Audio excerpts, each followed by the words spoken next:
Do your candles look like this? Or this?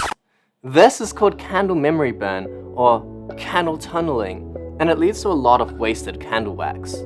So today I'll be experimenting with boric acid and also some string to see if we can reduce candle waste.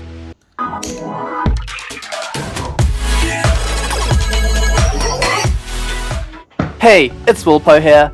I found an article online that has inspired a potential quick solution to our candle problem. Apparently, it just takes some boric acid and string, so I thought, hey, why don't I just recycle the string from tea bags? So, here's my candle that was victim to candle tunneling, and since I'll be recycling these candles, I light it up one more time for these bad boys. Here's a tea bag I've already used, so I'll just extract the string and let them dry. Next, I got the boric acid. As the article suggested, it's supposed to give the candle a yellow-orange flame. We will need to convert it into a solution by adding water. Next, it's time to soak our tea bag strings into the solution. And wait.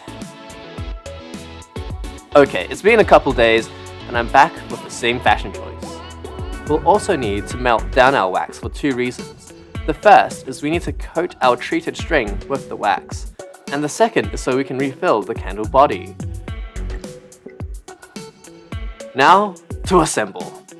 We insert the string into the melted wax and feed it to the bottom, clipping the wick in place while we leave the wax to cool and solidify.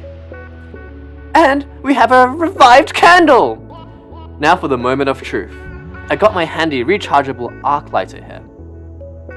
It's not fitting in. Come on, get in there! Okay, we're going old school. Oh my gosh! It's working! It's what? Oh.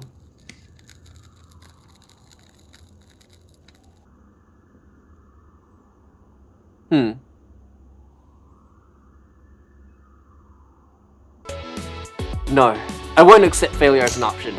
I've made another. Now let's get lit. It lives!